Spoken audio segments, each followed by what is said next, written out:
السلام عليكم ورحمة الله وبركاته. أهلا بكم في حلقة جديدة ونصائح الجولة 38 والأخيرة من فانتزي الدوري الإنجليزي. للأسف آخر جولة في الدوري الإنجليزي السنة دي، آخر ديدلاين، وزي ما احنا متعودين خير الكلام ما قل ودل. هنختصر مش هنطول عليكم. أنا بصور الحلقة دي كالعادة يوم الخميس بالليل، يعني إن شاء الله هتيجي من الصلاة يوم الجمعة الصبح هتلاقيها موجودة على اليوتيوب. ما تنساش تعمل اشتراك في القناة وتفعل زرار الجرس على الكل عشان يوصلك حلقاتنا الجديدة أول بأول. ويلا بينا ندخل في الموضوع على طول عشان ما نضيعش وقت حضرتك. ماتشات الجولة 38 واللي هي الجولة الأخيرة هتتلعب كلها في يوم واحد اللي هو يوم الحد، وهتتلعب كلها بتوقيت واحد الساعة 6:30. معنى كده ان الديدلاين بتاعنا هيبقى يوم الحد لكل الماتشات الساعة 5 قبل ساعة ونص من موعد انطلاق الماتشات. طب معنى كده ايه؟ معنى كده ان انت حاول تأجل تغييراتك على قد ما تقدر. ما تعملش تغييراتك يوم الجمعة ولا تعمل تغييراتك يوم السبت. حاول تأجل تغييراتك ليوم الحد قبل موعد الديدلاين. وممكن تستنى كمان التسريبات، لان بينزل تسريبات قبل ميعاد الديدلاين بربع ساعة ب10 دقايق.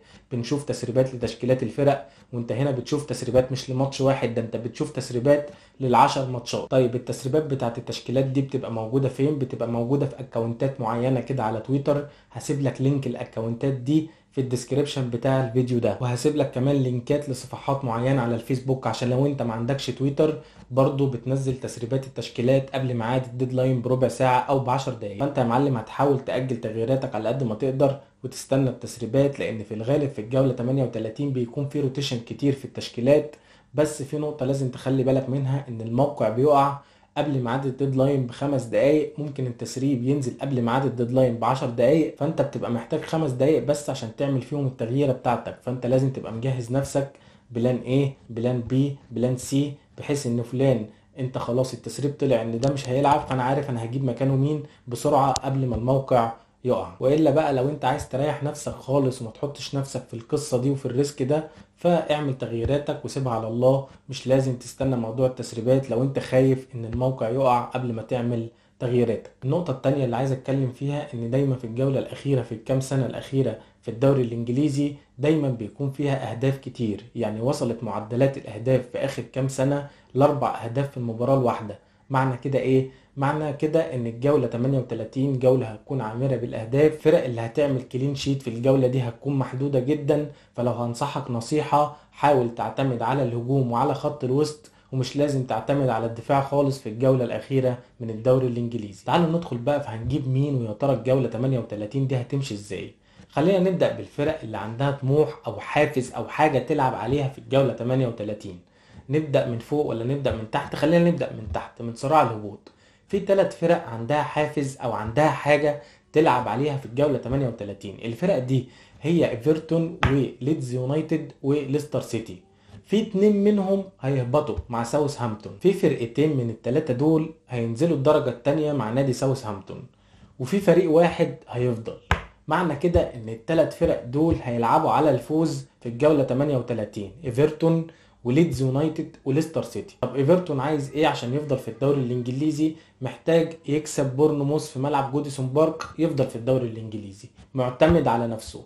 اما ليدز وليستر محتاجين ان هما الاتنين يكسبوا ويعتمدوا على نتائج الاخرين. فانا ارشح لك لعيبه من ال3 فرق دول، وخلينا نبدا بايفرتون اللي بيلعب على ارضه وسط جمهوره، وهو صاحب الفرصه الاكبر في البقاء في الدوري الانجليزي، فعنده الدافع الاكبر. في خط الهجوم دومينيك كيلفرت لوين.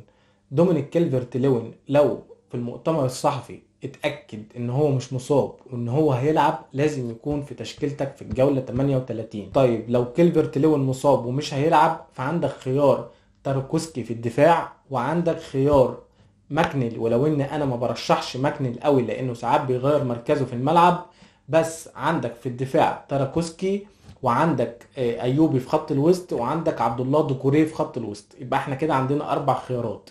اول خيار دومينيك كيلفرت لوين، اعتقد ان هو مش هيلعب الماتش، اعتقد هنستنى المؤتمر الصحفي. طيب تاني خيار بالنسبه لي انا تراكوسكي في خط الدفاع، وهقول لك ليه كمان شويه.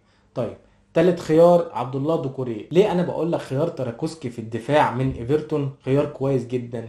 لان نادي ايفرتون مع شون دايتش بيعتمد على الكرات الثابته، ونادي بورنموث اللي هيلعبه نادي ايفرتون على ارضه وسط جمهوره هو اكتر نادي في الدوري الانجليزي استقبل اهداف من كرات ثابته ب 21 هدف. معنى كده ايه؟ معنى كده ان فرصة تاركوسكي لتسجيل هدف من رأسية من كرة عرضية كبيرة جدا في المباراة دي. فخط الدفاع من نادي ايفرتون ودومينيك كيلفرت لوين لو كيلفرت لوين مصاب هتجيب يا ايوبي يا عبد الله ديكوري. دي بالنسبة للخيارات من نادي ايفرتون. طيب بالنسبة لليستر سيتي فانا شايف ان بارنز خيار اول، بعد كده يجي فاردي، وبعد كده يجي ماديسون.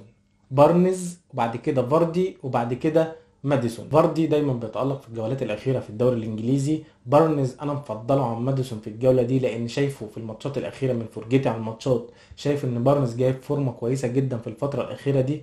فأنا شايفه إن خيار كويس جدا إن أنت ممكن تعتمد عليه في الجولة 38. طيب بالنسبة لليدز يونايتد فأنا شايف إن لو رودريجو بيلعب أساسي فهو أول واحد لازم تعتمد عليه في ليدز يونايتد. الغريب إن سام ألاردايس في بعض الأحيان بيحطه احتياطي، فانا مش عارف في الجوله الاخيره اعتقد لانه لما كان احتياطي في الماتش اللي فات ونزل ادى وعمل شغل كبير ونقل ليدز نقله تانية خالص في الملعب، فانا اعتقد انه هيعتمد عليك اساسي في الجوله الاخيره. فانا شايف ان رودريجو خيار اول ليك من ليدز يونايتد في الفانتزي للجوله 38. الخيار الثاني هو بامفورد، الخيار الثالث هو جاك هاريسون. وطبعا ما تعتمدش على حد في الدفاع خالص لا من ليدز يونايتد ولا من ليستر سيتي. لو هتعتمد على حد من الثلاث فرق من الدفاع يبقى هتعتمد على حد من دفاع نادي ايفرتون، انما لا ليدز يونايتد ولا ليستر سيتي تعتمد على حد من الدفاع منهم. ده كده بالنسبه للثلاث فرق اللي عندهم حاجه يلعبوا عليها بالنسبه للبقاء في الدوري الانجليزي.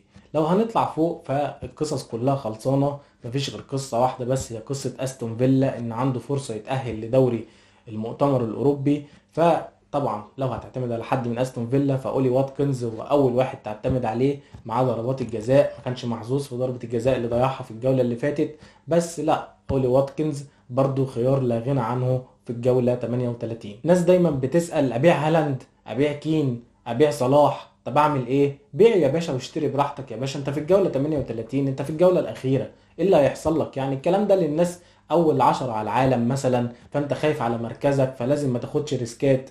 لو انت مثلا في اول الليج بتاعتك انت واصحابك فانت برضو عايز تحافظ على الصدارة فاكيد مش هتاخد ريسكات.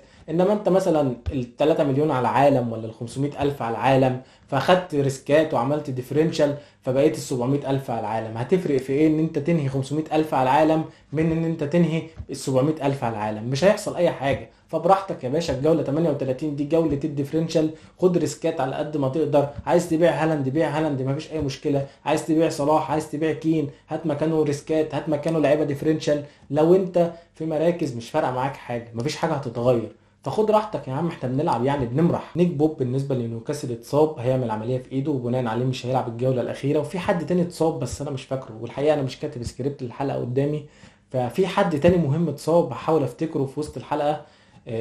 مش فاكر بصراحة يعني، هحاول افتكره وانا في وسط الحلقة كده. في لعيبة انا حاسس ان الجولة الاخيرة هتكون بتاعتها، وهم 2 لعيبة بصراحة.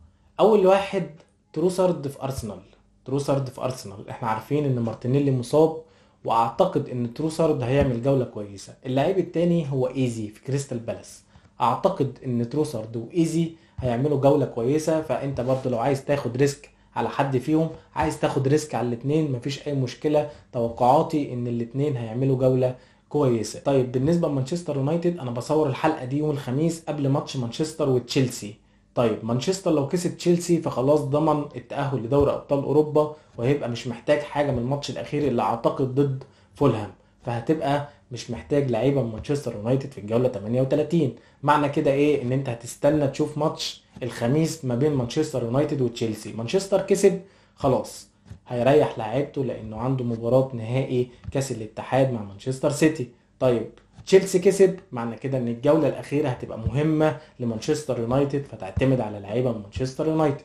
اخر حاجه بالنسبه للكابتنه، اول خيار عندي في الكابتنه طبعا الجوله 38 بالنسبه لي كلها جوله ديفرنشال وريسكات. يعني مش هقول لك هاري كين، مش هقول لك صلاح، مش هقول لك هالاند، مش هقول لك الكلام ده خالص. انا شايف ان الخيار الاول في الكابتنه في الجوله 38 هو اولي واتكنز، الخيار الثاني هو ساكا من ارسنال، الخيار الثالث ممكن يكون حد من كريستال بالاس اوليسي او ايزي، وبرده كابتنة حد من مانشستر يونايتد هتبقى قبل كل دول لو مانشستر يونايتد مخلص مع تشيلسي يوم الخميس. يعني مانشستر لو خسر من تشيلسي يوم الخميس فالجوله الاخيره لمانشستر يونايتد هتبقى جوله حياه وموت. فهنا انت ممكن تكابتن راشفورد اللي رجع من الاصابه، تكابتن برونو فرنانديز قبل كل دول، ده لو مانشستر يونايتد ما خلصش مع تشيلسي يوم الخميس. وانا اعتقد ان مانشستر يونايتد هيكسب تشيلسي يوم الخميس، والقصه في الجوله 38 هتبقى منتهيه تماما. بس ده كان كل اللي عندي بالنسبه للجوله 38. كل سنه وانتم طيبين. هنقعد شهرين ثلاثه من غير فانتزي، من غير الدوري الانجليزي، من غير الدوريات كلها، وللاسف مفيش بطولات كبيره في الصيف. كل سنه وانتم طيبين. ما تنسوش تعملوا اشتراك في القناه وتفعلوا زرار الجرس على الكل عشان يوصلكم الحلقات الجديده اول باول. وهسيب لكم اللينكات بتاعه الاكونتات اللي بتسرب التشكيلات قبل ميعاد الديدلاين في الديسكريبشن بتاع الفيديو. ونشوفكم في حلقه جديده ان شاء الله، والسلام عليكم ورحمه الله وبركاته.